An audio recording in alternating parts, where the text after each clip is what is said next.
Resourceful Designer, episode 110, Value-Based Pricing, How to Do It Right.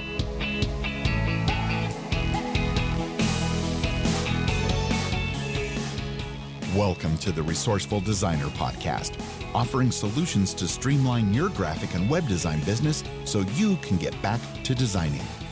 Your host, his favorite author is Terry Brooks of the Shannara series, Mark DeCote.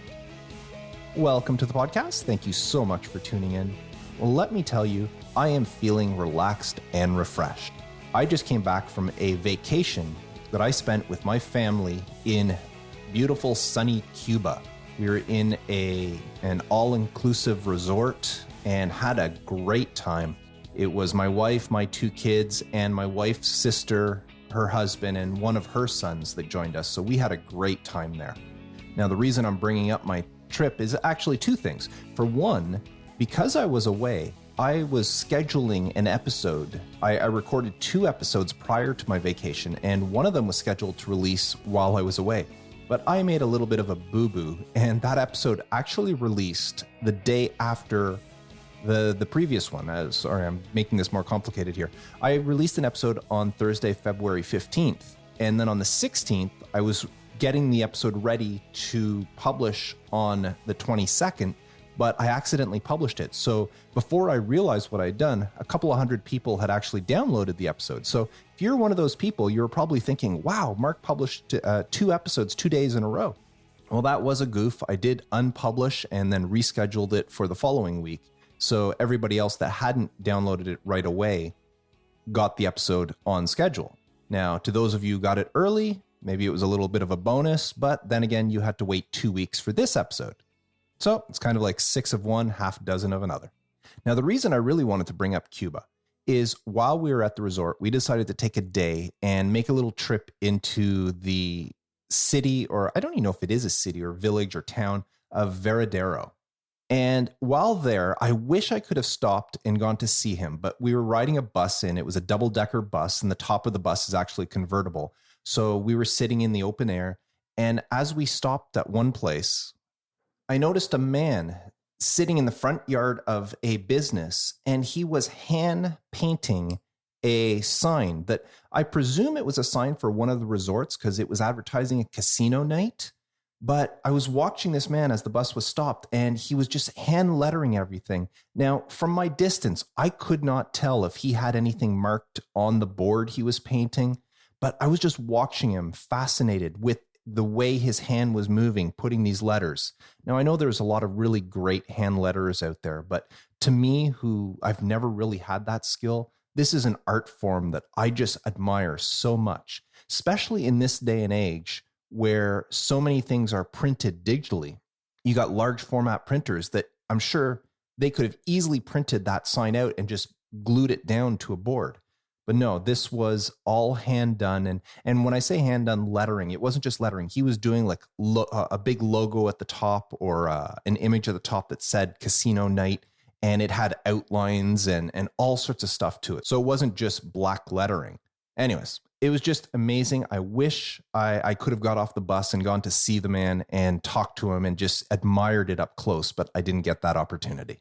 But it is amazing when you are visiting another country, another culture, and just looking at the way they do things and just the design in general. Everywhere I went, I tried to look at flyers and at posters just to see what sort of things they do different and what sort of things they do the same. And it was very, very eye-opening to just see different things that I'm not used to seeing, especially considering most of the stuff was in Spanish and I don't speak Spanish. So to me, that was just a treat just to see that. So anyways, I'm back at home now, happy to be back, not happy to be away from vacation, but it was nice and refreshing. And now I'm ready to get back to the grindstone. And speaking of back, let's get back on track and let me share the resource of the week with you. Now, this week's resource is one I've shared before. This is iThemes Security. Now, the reason I want to share this with you this time is I recently took advantage of a feature in iThemes Security. I did this for all my client sites. And what this feature is it's an advanced feature. If you have iThemes Security, when you go into the settings, it doesn't actually show up. You have to click on either view all settings, because normally it just shows you the basic settings. You you either click on just view all or just view the advanced settings. And this one is called hide backend. And what this setting does is it hides the login page for the website. Now, if you're familiar with WordPress, you know that the login page would be yoururl.com / either wp-login or wp-admin, or sometimes there's some other variables as well, depending on your installation. But what this plugin does, or this feature of the iThemes security plugin, is it hides those, it replaces those, which makes it much harder for automated attacks and people to try to hack your website because it's now an unfamiliar URL to them. It's so easy to find the admin page on most websites. You just type in whatever the web page is /wp-admin, and there it is. And then you try to guess the username and password. So by going in there and you click enable the hide backend feature, then it allows you to choose your login slug. So you can change it to anything, yoursite.com /open sesame or /let me in or /access or even /purple people eater if you want. You could put whatever you want in there, and it just makes your website that much secure. Now, I was looking through the logs, and as I said, I did this for all my clients' websites recently. Actually, before I went on vacation, I went in and I implemented this. And looking through the logs on how many times the site is, somebody attempts to hack the website, drastically reduced after I removed those URLs or blocked them or hid them. So just that one feature alone is something that I absolutely love about iThemes security. So if you have a WordPress website or you are running websites for your clients, I highly suggest this and all the iThemes plugins. I love Backup Buddy. I use Sync along with my virtual assistant to make sure all the websites, all my client websites are updated. And iThemes security has so many great features, two-factor authentication, and so much more. And that's why it's part of my WordPress checklist that I shared with you back quite a few episodes ago. I forget what episode, 89 or 88 or somewhere around there. If you're curious about the checklist and all the WordPress plugins that I install on every client website, you can get it by visiting resourcefuldesigner.com /WP checklist. But if you're interested in iThemes security, visit resourcefuldesigner.com /security. And it'll redirect you there where you can read up more and purchase if you want. Now, that is an affiliate link. I do get a small commission if you do make a purchase through that link. But once again, I will not share anything on the podcast that I don't use or would recommend myself. So that's this week's resource of the week, iThemes security. And now, value-based pricing, how to do it right. Now, while I was sitting on the beach in Cuba, I managed to get the first couple of days without thinking of work, but Wednesday or Thursday, I started thinking once again. I knew there was only a few days left of my vacation and work started creeping in. And I pulled out my phone and I started looking through Evernote, an app that I have on my computer, my iPad, my phone, everywhere. And I was looking through because I knew that I had a podcast coming up and I was going to record this week. So I was trying to figure out what sort of topic would I cover. And I found an article that I had saved back in 2015. Now, this article was written by Dina Rodriguez. And if you're not sure who Dina is, she is an amazing designer and specifically hand letterer who does an amazing job. She has a website called lettershop.com, and that's shop with a PPE at the end. Now, the reason I saved this article, and it was all about value-based pricing, the reason I saved this article when I first read it back in 2015 was because what she wrote closely mirrored my thoughts on value-based pricing. So, and it inspired me reading that article then on the beach. And I thought that would be a great episode to do for Resourceful Designer. So it inspired me to do this episode. Now, I did look, and Dina, for some reason, took that article down. It's no longer available on her website. But because I took some ideas and interwove some of my own ideas into it, I just thought it would be nice to give her credit for that and for inspiring this episode. So what is value-based pricing? Now, I did touch on this back in, way back in episode 11, resourcefuldesigner.com /episode 11, which was titled Pricing Strategies for Your Graphic Design Business.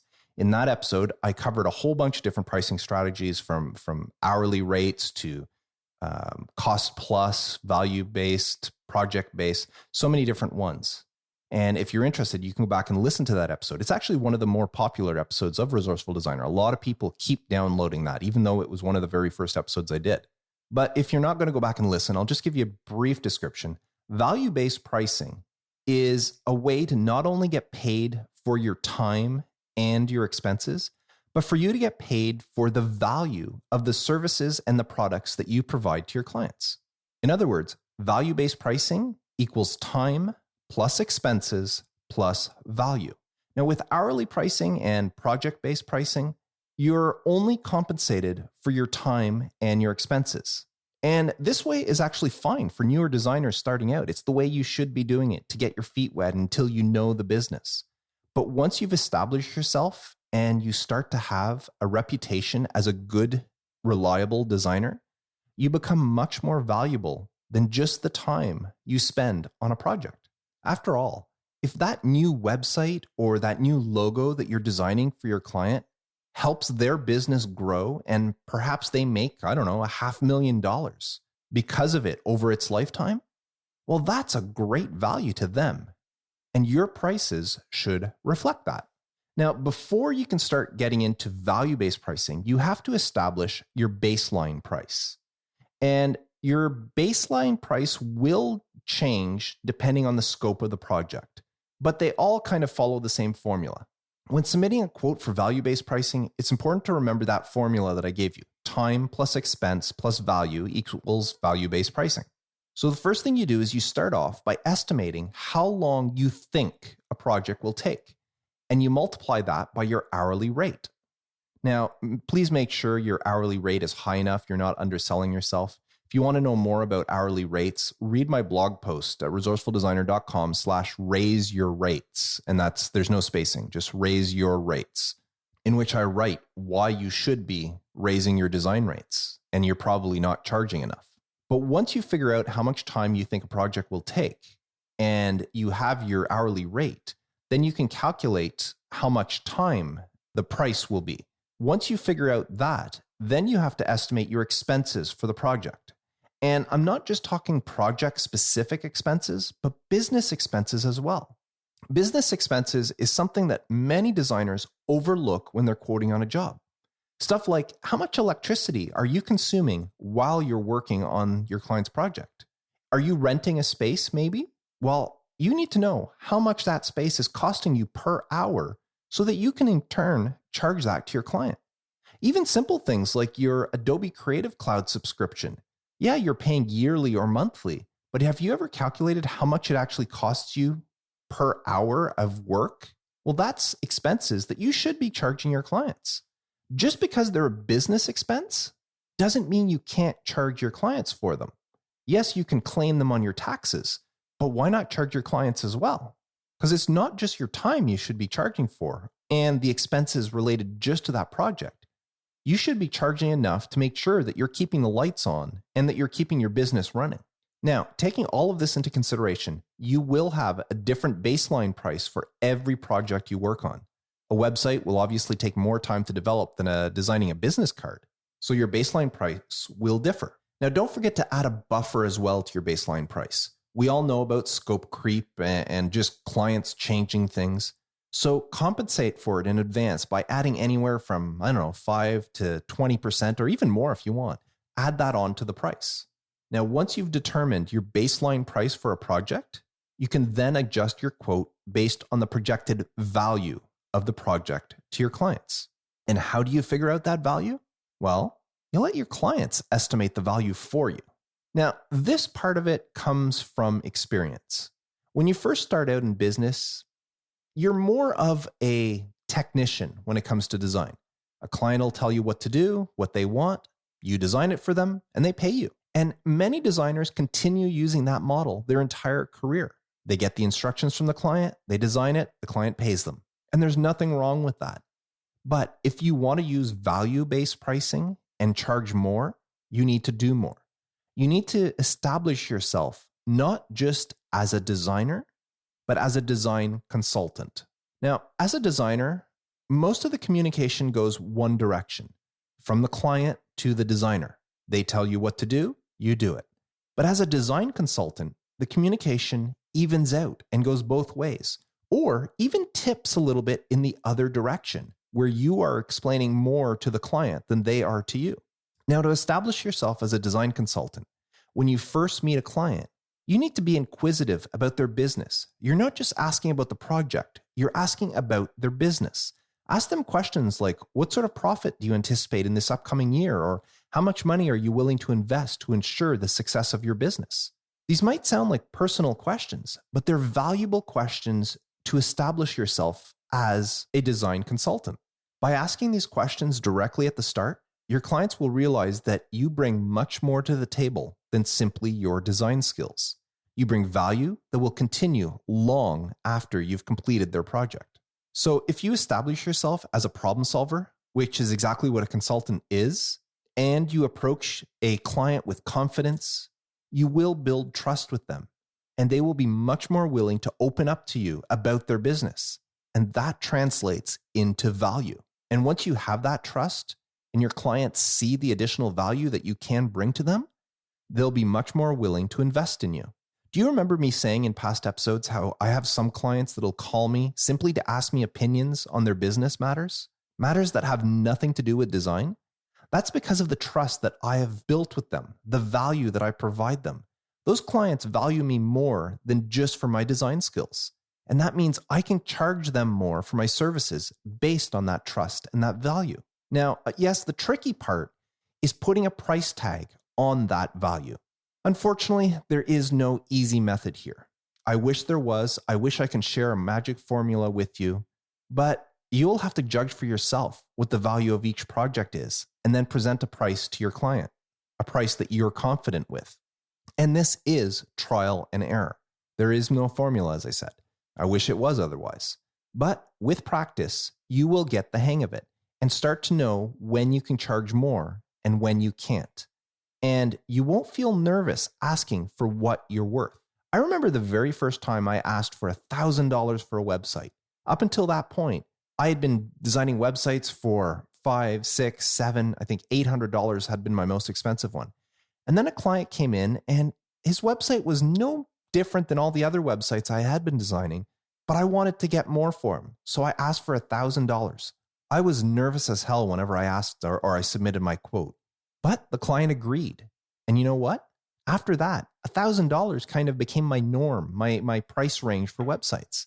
Then after doing them for a while, I built up the nerve to ask for $2,000, thinking that the client's going to laugh in my face. But they agreed. And then after that, $2,000 became my norm for a website.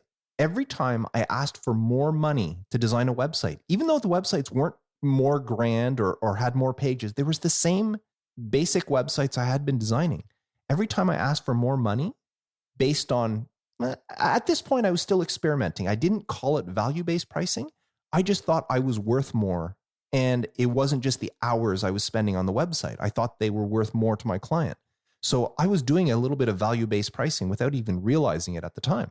But every time I asked for more money, I did keep thinking that, I'm asking way too much. I'm never going to hear from this client again. But you know what? It never happened. But let me tell you something. Back when I was asking $700, $800, even $1,000 for a website, I had a lot of people contact me about websites and then say, that's too much. I didn't want to spend that much. But now that my starting price for just a basic website is several $1,000s, I rarely have a client turn me down. They've usually heard from somebody that's referred them to me about how much value I've provided to that person. And knowing that, they're willing to invest in my services, even though I charge much more than the next guy down the street's charging. It's the value. They're willing to part with that money to get the value that I provide. Remember, you are a professional. That's why clients are coming to you in the first place. If they didn't need the help of a professional, they would do it themselves. So if a client doesn't like your estimate for their project, if they don't see the value in hiring you, then you don't really want that client to begin with. Now, clients you don't want to work with is another topic. And I'm going to say something here that might be a little controversial, but there are no bad clients. There's only bad designers. Now, you may want to argue with me on that point, but let me explain. When I say bad designers, I don't mean their design skills. I mean their business skills.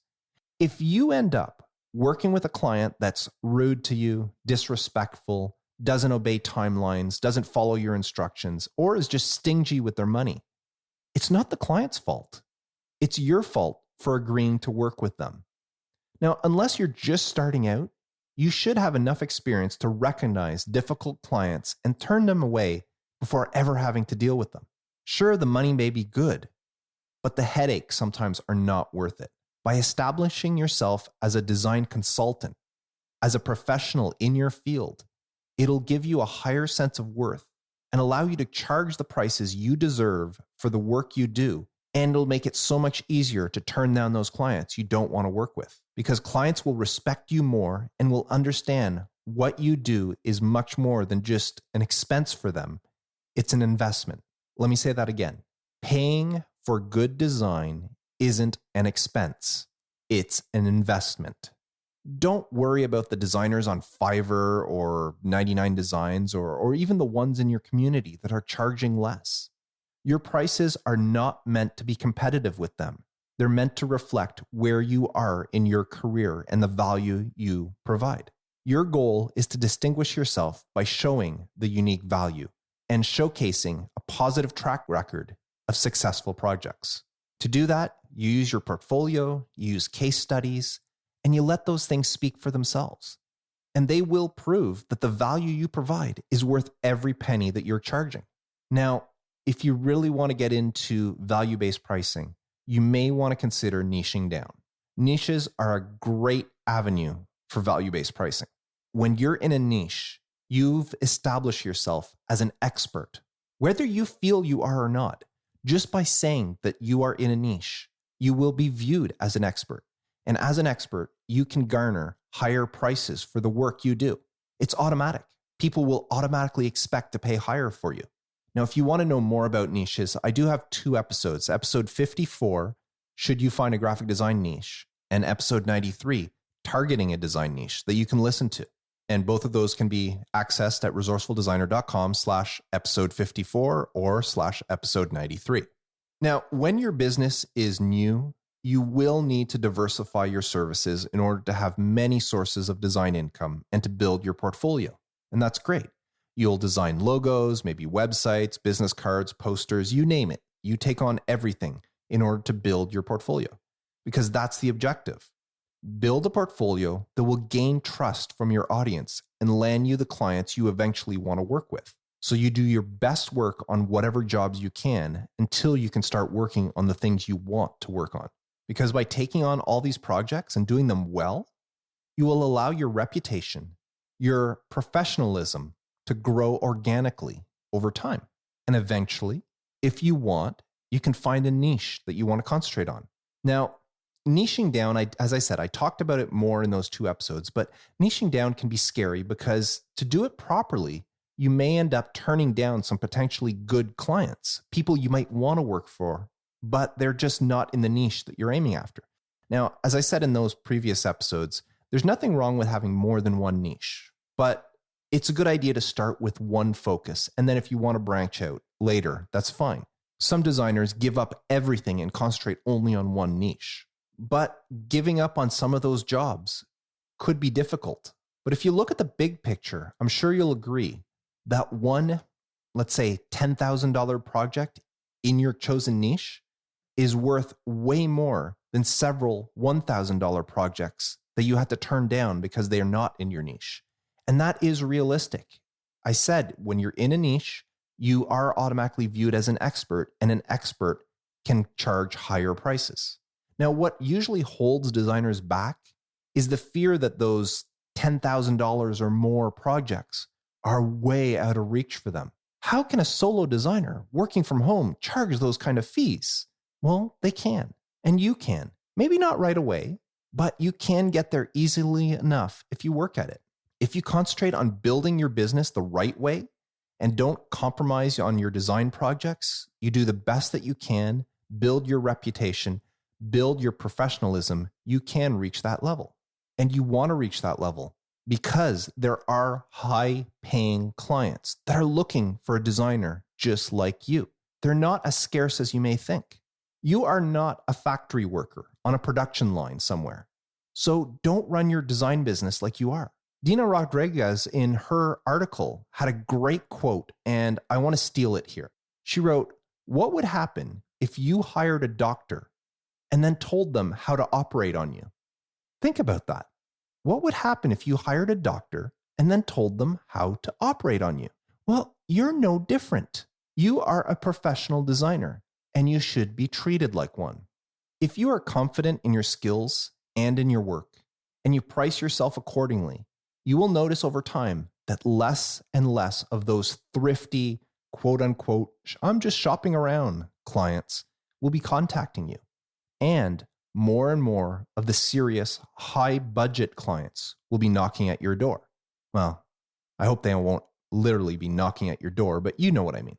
And please remember, don't look at what those around you or those online are charging in order to base your prices on. If you're doing that, you're just playing a losing game.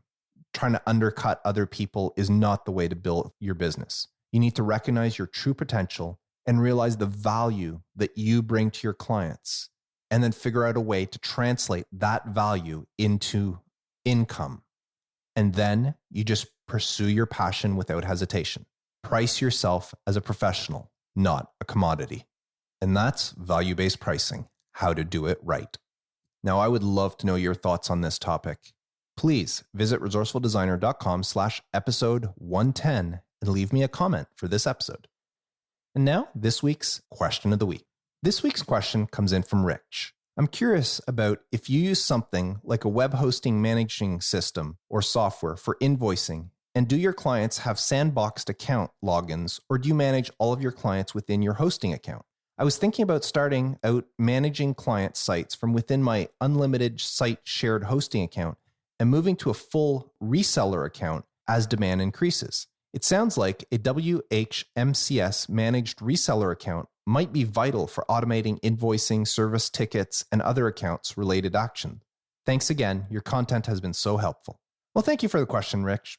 And to be honest, no, I do not use any web host managing system or any sort of software like that. In fact, most of my clients are exactly the way you said you're going to start off. They're on my unlimited shared hosting account.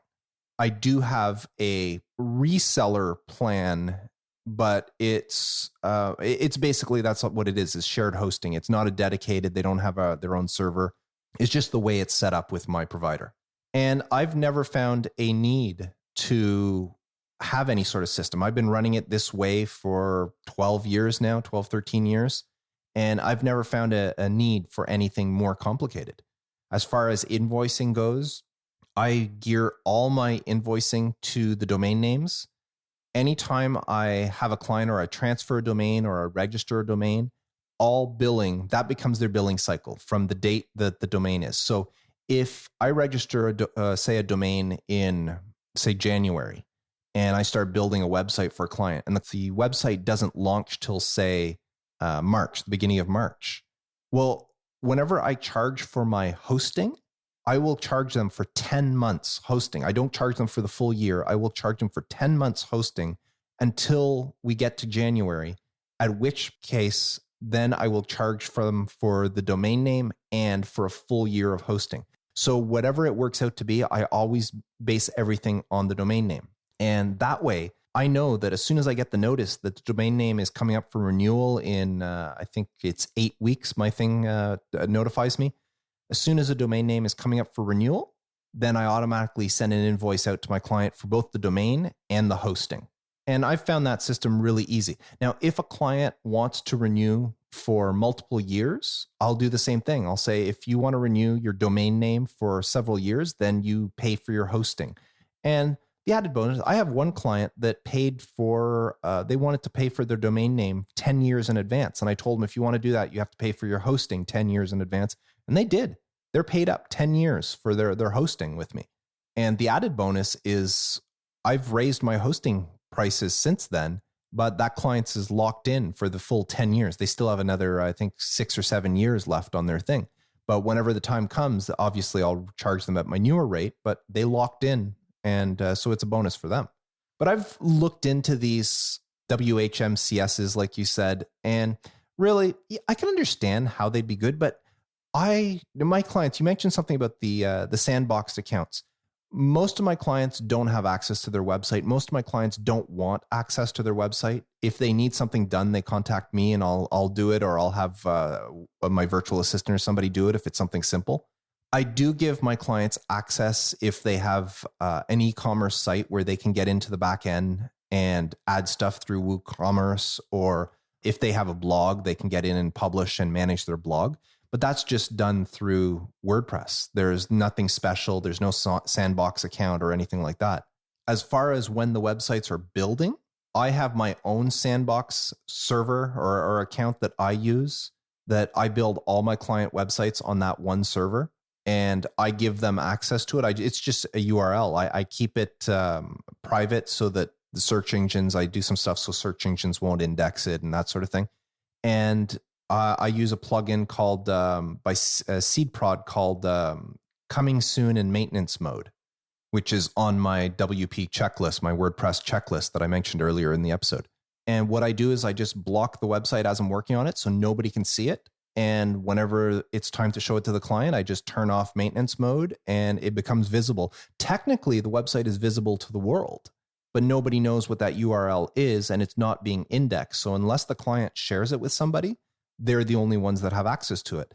And once I get their feedback, their opinion, their changes, then I turn maintenance mode back on and the website disappears from the world and just has a basic page with my information on it. So that's the way I work. I don't use anything special. As far as service tickets or anything like that, everything's done through me. If a client has an issue or if there's something wrong with the website, they'll email me and then I'll take care of it. So that's the way that I've been doing it for, as I said, over a dozen years now. It works for me. It's great income because technically with the hosting that I charge, I only need one client on my hosting plan in order to pay for my shared hosting account and my reseller hosting account. Only one client pays for it. So every other client that I have on that plan is just profit that comes into me. I rarely have issues with any website that require anything special. And if so, the client just contacts me and I send it off to my host and most of the time they'll handle it if I can't do it on my own. So that's my answer to your question, Rich. I do appreciate it. If you have anything else that you want, please reach out. And if you listening would like me to answer your question on a future episode of the podcast, please visit resourcefuldesigner.com/feedback and submit your question. So that's it for this week's episode. I want to thank everybody who is supporting the podcast on Patreon. Your contribution does help support whatever I'm doing here. So thank you for everybody. And if you would like to become a patron, you can do so for as little as $1 a month by visiting resourcefuldesigner.com/Patreon. That's Patreon and signing up there.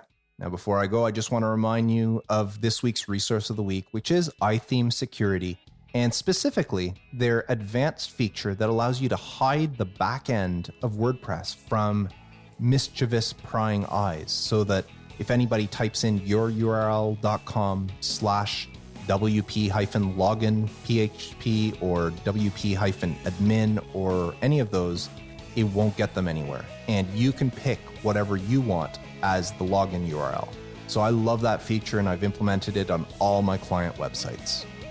Plus, it makes it a lot easier for clients that are not familiar with WordPress to remember how to log in.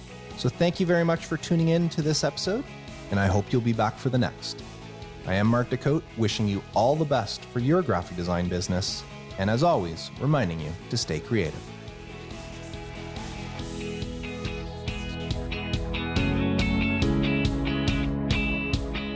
Thanks for listening to the Resourceful Designer podcast at resourcefuldesigner.com.